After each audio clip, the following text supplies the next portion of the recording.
gabi mga kaibigan, nandito na naman ako para mag-share na naman ng patok tactics. But this time, ang ituturo ko sa inyo, kung anong gagawin kung lahat ng palusot nagawa nyo na. Siyempre, kung nagawa nyo lahat na naituro ko the past few weeks, feeling nyo ubus na, di ba? Pero hindi, there's more. Ito ang tactic number 1.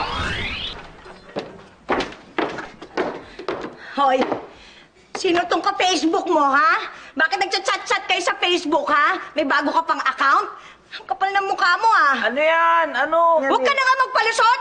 Ano yan? Nakita ko kaya may bago ka account sa Facebook mo? Sino yung Maricel na yon? Bakit may pa-I love you ka pa? Ha? Kala mo, ang kapal ng mukha mo, niloloko mo ako?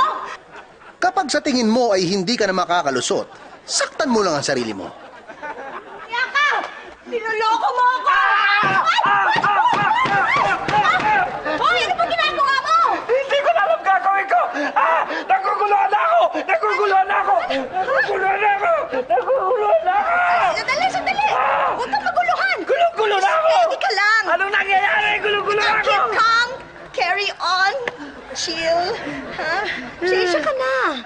Usap naman tayo. Pag-usapan natin itong dalawa.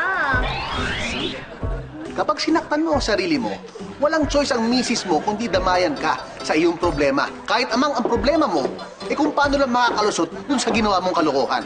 Ito pa ang isa pang tip. Panoorin niyo to. Hoy!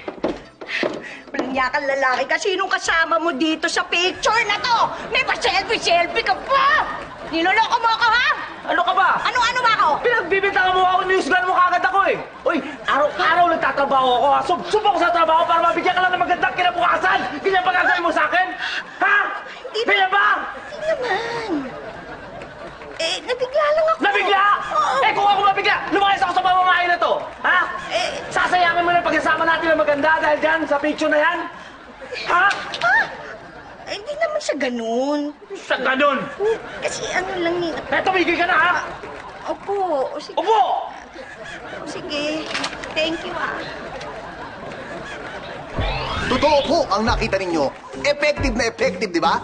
Kapag hindi ka makalusot, maggalit-galitan ka. Ilang beses ko na nagawa yan at talagang effective naman talaga. Haha! Ito ngayon, ang ikatlo. Medyo imposibleng tactic, pero mag-work din. Tingnan nyo to. Hoy! Ay! Nabasag ko yung kalandian mo sa opisina! Ayan, may text na naman! Tapos sasabihin mo pa sa kanya na ikaw lang, sapat na! Sakit! Ano yan? Ano yan? Ako talaga, kapal na mukha mo! Binigay ko sa'yo lang!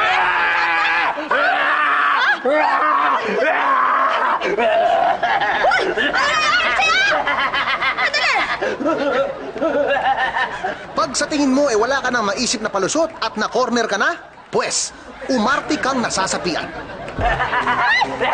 Hoy! Tulungan niyo kami mga kapitbahay! Masamang espiritu! Masamang espiritu! Sweetheart!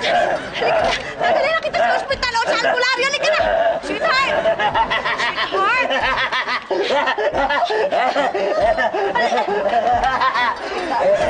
Dali! Damit natin.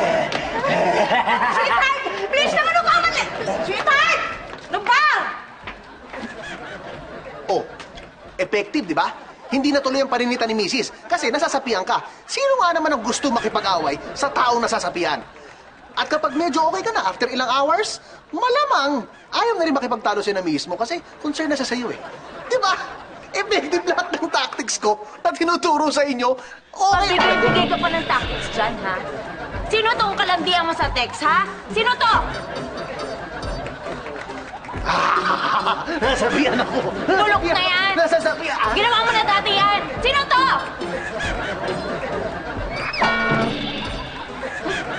Kasama ba sa tips mo yan? Totoo na ba to? Love? Love? Love,